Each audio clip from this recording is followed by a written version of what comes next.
Hello friends, chase the goal के इस online platform पे आपका हार्दिक अभिनंदन है।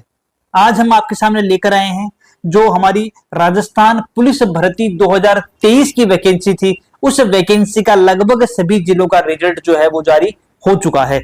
तो इस वैकेंसी के अंदर आपको डॉक्यूमेंट वेरिफिकेशन के दौरान कौन कौन से डॉक्यूमेंट आपके लिए रिक्वायर्ड हैं, कौन कौन से डॉक्यूमेंट की आपको जरूरत पड़ने वाली है, उन सभी डॉक्यूमेंट के बारे में हम आपको विस्तार से यहां पर बात करने वाले हैं। तो जुड़े रहिए हमसे ताकि आपको इस वैकेंसी के बारे में कोई भी ऐसी इंफॉर्मेशन जो लेटेस्ट हो और आप सबके लिए बेनिफिशियल हो, हम आपको इमीडिएटली प्रोवाइड करवा सकें। तो चलिए बच्चों, शुरू करते हैं इस वीडियो को।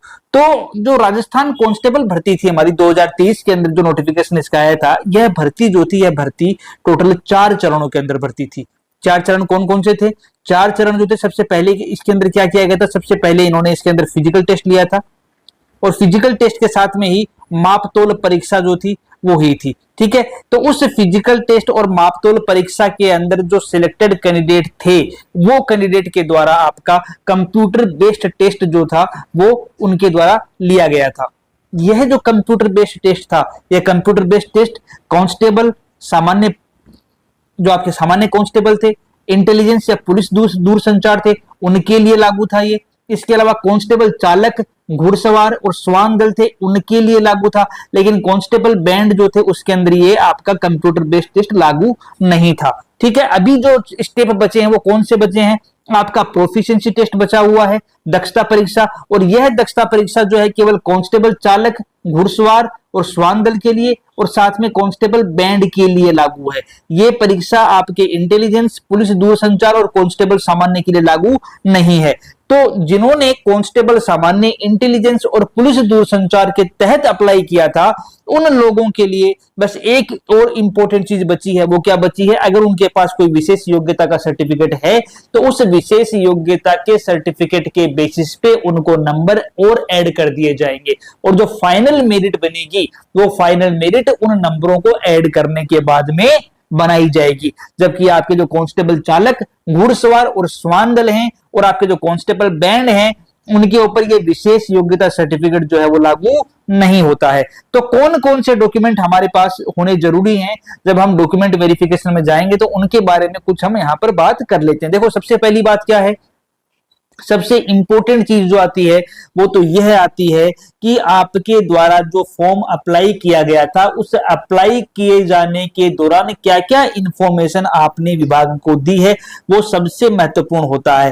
वो महत्वपूर्ण क्यों है? वो महत्वपूर्ण इसलिए है कि आपके डॉक्यूमेंट वेरिफिकेशन का जो आधार बनने वाला है वो आपके द्वारा दी गई इंफॉर्मेशन ही आपके डीवी का आधार है। अगर आपके द्वारा दी गई इंफॉर्मेशन जो है वो सही नहीं है या आपने कोई गलत इंफॉर्मेशन विभाग को दी है, डिपार्टमेंट को दी है, तो उस कंडीशन के अंदर आप जो है वो किसी भी प्रकार की सिलेक्शन लिस्ट में शामिल होने से वंचित हो सकते हैं, क्योंकि आप उस डॉक्यूमेंट को पेश ही नहीं कर पाएंगे क्योंकि आपके पास इंफॉर्मेशन सही नहीं है, या आपके द्वारा दी गई इंफॉर्मेशन का अगर भविष्य में कभी यह सत्यापन हो जाता है कि इंफॉर्मेशन गलत दी गई है तो भी आपका जो कैंडिडेचर है उसको कैंसिल किया जा सकता है। तो सबसे इंपॉर्टेंट चीज क्या थी? वो ये थी कि आपने क्या क्या इंफॉर्मेशन अपने आवेदन फॉर्म में दी है, वो महत्वपूर्ण है बच्चों। ठीक है, दूसरी क्या बात बताई मैंने?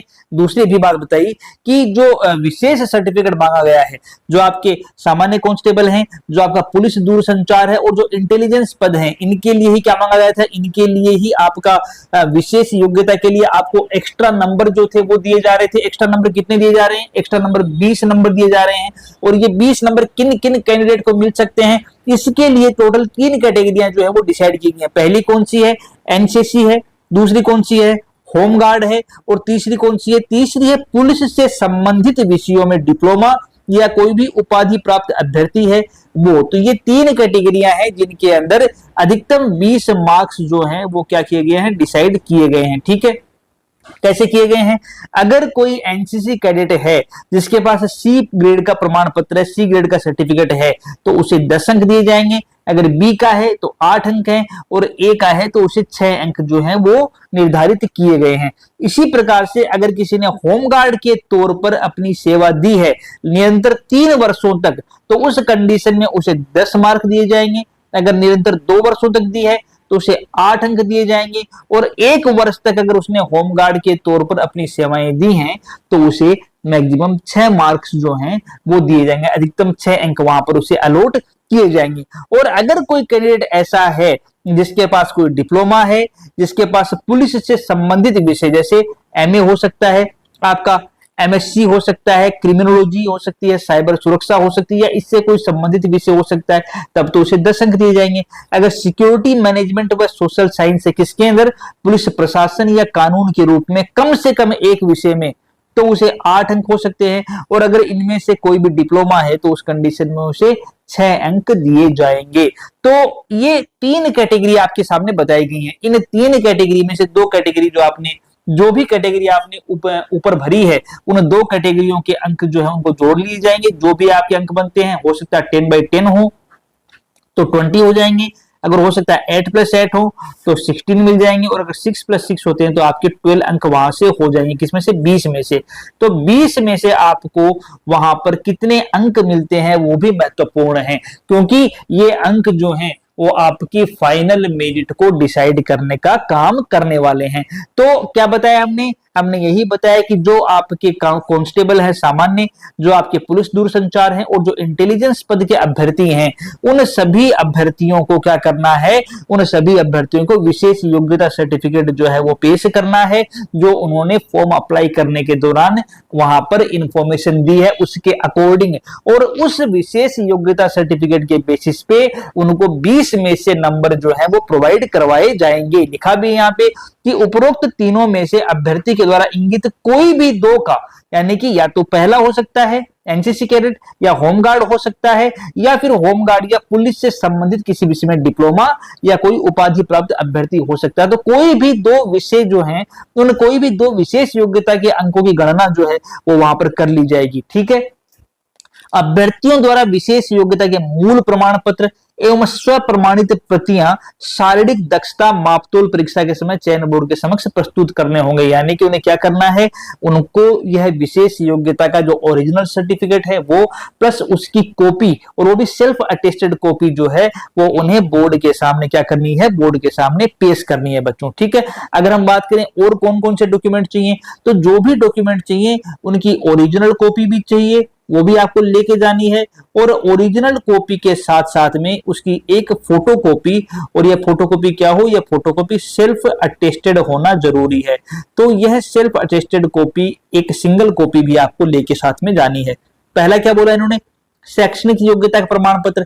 अब शैक्षणिक योग्यता का प्रमाण पत्र जरूरी। अगर हम शैक्षणिक योग्यता की बात करें इसके अंदर, तो इसके अंदर शैक्षणिक योग्यता जो बताई गई थी वो शैक्षणिक योग्यता थी आपकी 12th, तो इसके अंदर मिनिमम थी आपकी। हम शैक्षणिक योग्यता को देख लेते हैं वापस से एक बार कि कौन सी, ये रही आपकी। ठीक है। तो न्यूनतम शैक्षणिक योग्यता थी वो क्या थी, जिला पुलिस या इंटेलिजेंस के लिए क्या था, मान्यता प्राप्त स्कूल या शिक्षा बोर्ड से सीनियर सेकेंडरी या 12वीं कक्षा यानी कि समकक्ष। यानी कि इसमें ये कहा गया है कि आपको 12th लेवल की आपकी एजुकेशन होनी चाहिए, या उस 12th के समकक्ष, या तो 12th लेवल की होनी चाहिए या फिर उस 12th के समकक्ष कोई भी परीक्षा आपके द्वारा उत्तीर्ण की हुई होनी चाहिए। ये उसके अंदर जिला पुलिस और इंटेलिजेंस के अंदर उसकी मिनिमम एजुकेशनल क्वालिफिकेशन का क्राइटेरिया था। और अगर हम पुलिस दूरसंचार के बेसिस पे बात करें तो पुलिस दूरसंचार में क्या चाहिए, पुलिस दूरसंचार के अंदर मान्यता प्राप्त स्कूल या शिक्षा बोर्ड से भौतिकी विज्ञान यानी कि आपकी जो फिजिक्स है उस फिजिक्स और मैथ यानी गणित, और साथ ही के अंदर कंप्यूटर के साथ विज्ञान विषय में सीनियर सेकेंडरी या 12वीं कक्षा या समकक्ष परीक्षा उत्तीर्ण होनी चाहिए। यानी कि अगर जिला पुलिस या इंटेलिजेंस है तब तो 12th लेवल की एजुकेशन या 12th के समकक्ष कोई एजुकेशन, उसका सर्टिफिकेट आपको पेश करना पड़ेगा। और अगर पुलिस दूरसंचार के तहत आपने अप्लाई किया है तो उस कंडीशन में आपको 12th के अंदर आपके फिजिक्स, मैथ और कंप्यूटर होना चाहिए, या 12वीं कक्षा या समकक्ष परीक्षा उत्तीर्ण उसके अंदर होनी चाहिए। यह आपके पास मांगा गया है। ठीक है। अगर कांस्टेबल के लिए हैं तो उनके लिए क्या मांगा गया है, उनके लिए विज्ञप्ति जारी होने की दिनांक से 1 वर्ष पूर्व का बना हुआ डीएल यानी कि ड्राइविंग लाइसेंस उनके लिए मांगा गया है, अगर कांस्टेबल के तहत अप्लाई किया है उस कंडीशन में। तो हम एजुकेशनल क्वालिफिकेशन की बात करें तो जो मिनिमम एजुकेशनल क्राइटेरिया था जो कि डिसाइड किया गया था पहले ही, उस मिनिमम एजुकेशनल क्वालिफिकेशन को आपको प्रमाणित करने वाला एक सर्टिफिकेट पेश करना जरूरी है, जो कि महत्वपूर्ण है। आपने क्या इंफॉर्मेशन दी है, मिनिमम तो 12th थी, लेकिन उसके ऊपर अगर आपने इंफॉर्मेशन दी है तो आपको उस ऊपर दी गई इंफॉर्मेशन का सर्टिफिकेट भी पेश करना पड़ेगा। दूसरा क्या है, आयु प्रमाण पत्र। ठीक है, आयु प्रमाण पत्र में क्या होता है, आयु प्रमाण पत्र में आपकी एज के वेरिफिकेशन के लिए होता है। ठीक है, कि आपकी एज जो है वो निर्धारित मापदंडों के अनुसार है या नहीं है, तो उसको कंफर्म करने के लिए आयु सर्टिफिकेट मांगते हैं। आयु सर्टिफिकेट क्या होता है, जो आपकी शैक्षणिक योग्यता प्रमाण पत्र होता है, यानी कि जो आपकी 10th की सर्टिफिकेट होती है, मार्कशीट होती है, उसके अंदर आपकी एज आती है। अगर उसमें कहीं एज अंकित नहीं है तो उस कंडीशन में आपको अलग से एक आयु प्रमाण पत्र का सर्टिफिकेट देना पड़ेगा। ठीक है, यदि अभ्यर्थी किसी स्पेशल कोटे से आता है, जैसे कि ओबीसी है, आपकी एससी कैटेगरी से है, एसटी कैटेगरी से आता है, ठीक है, या फिर आपका एमबीसी से आता है, या इकोनॉमिकली वीकर सेक्शन से आता है, तो उस कंडीशन के अंदर उस स्पेशल कोटे के तहत रिजर्वेशन का बेनिफिट लेने के लिए आपके पास उसका सर्टिफिकेट होना जरूरी है। वो सर्टिफिकेट आपको डीबी के दौरान क्या करना है, वो सर्टिफिकेट आपको डीबी के दौरान पेश करना जरूरी है। तभी क्या होगा, तभी आपको उस निर्धारित कोटे का फायदा मिलेगा जिस कोटे के तहत आपने अप्लाई किया। तो बच्चों ध्यान रखना है महत्वपूर्ण तरीके से कि आपके पास आपका कास्ट सर्टिफिकेट या आपके पास जो रिलैक्सेशन सर्टिफिकेट है, जो कि आपको आरक्षण के नियमों के तहत छूट देने का काम करता है, वो सर्टिफिकेट भी आपका प्रॉपरली बना हुआ होना चाहिए। ठीक है, जो इकोनॉमिकली वीकर सेक्शन के बारे में क्या है, वो हम ईडब्ल्यू सर्टिफिकेट की बात कर लेते हैं, और उसके तहत आय प्रमाण पत्र जो होता है वो जारी किया जाता है। तो वो होना चाहिए आपके पास एक कमजोर वर्ग के, आर्थिक रूप से कमजोर वर्ग के आवेदक आवेदन वर्ष से पूर्व के वित्तीय वर्ष में जो आपका ईडब्ल्यू सर्टिफिकेट बनता है, वो एक वित्तीय वर्ष के लिए, एक फाइनेंशियल ईयर के लिए बनता है।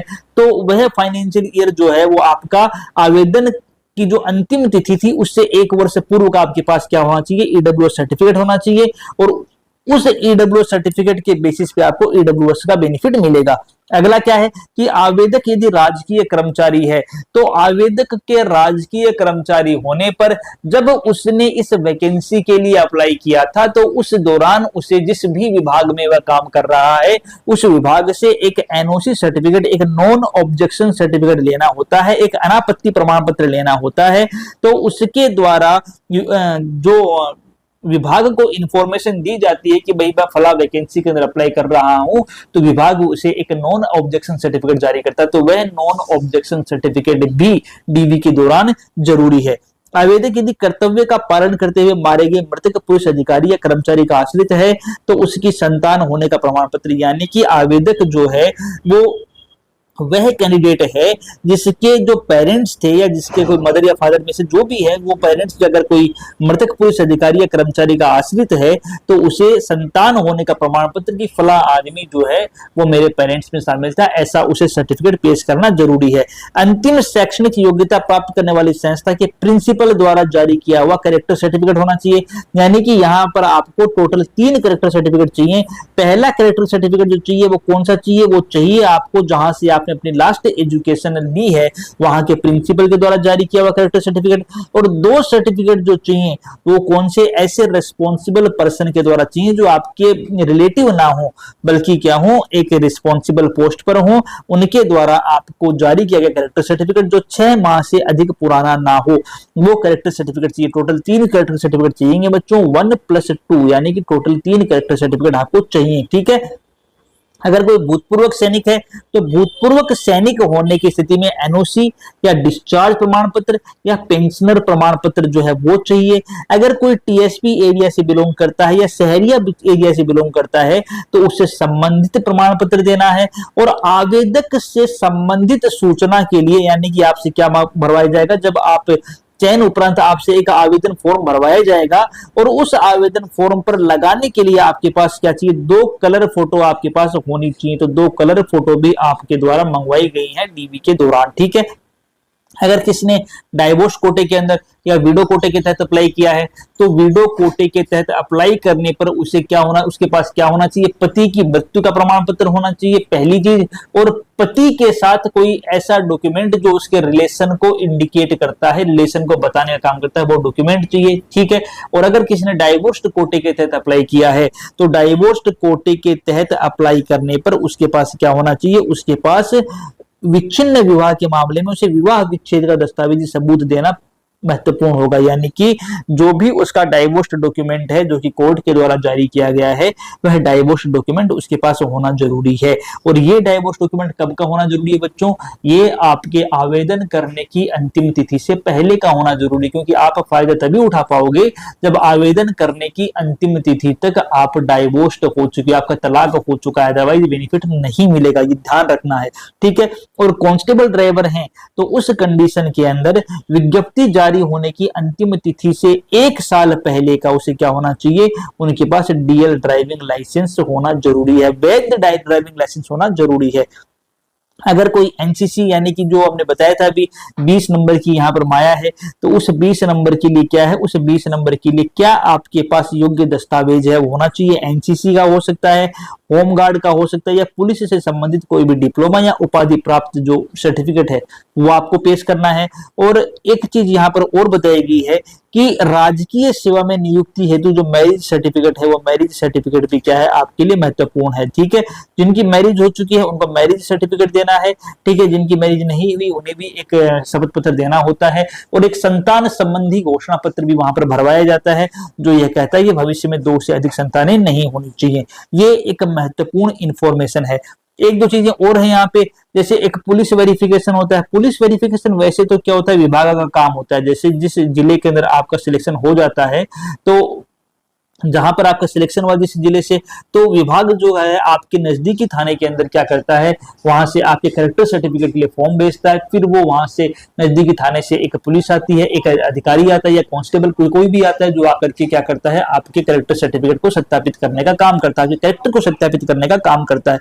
तो वो विभाग के द्वारा किया जाने वाला काम है।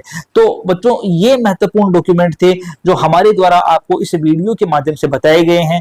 तो ये सारे के सारे दस्तावेज जो आपको यहाँ पर बताए गए हैं, आपको प्रिपेयर कर लेना है, ताकि डीवी के दौरान किसी भी प्रकार की कोई भी प्रकार की ऐसी कोई चीजें जो आपको सिलेक्शन से वंचित कर सकती हैं, उन चीजों का दोहराव ना हो और आप चीजों को पहले ही अरेंज कर लें, ताकि आपको किसी प्रकार की समस्या का सामना ना करना पड़े। ये हमारे द्वारा आपको दी गई इंफॉर्मेशन कैसी लगी हमें जरूर बताएं, और अगर आपको वीडियो पसंद आए तो वीडियो को लाइक भी करें और चैनल को सब्सक्राइब भी करें। मिलते हैं बच्चों ऐसी ही किसी महत्वपूर्ण इंफॉर्मेशन के साथ अगले वीडियो में, तब तक के लिए धन्यवाद दोस्तों।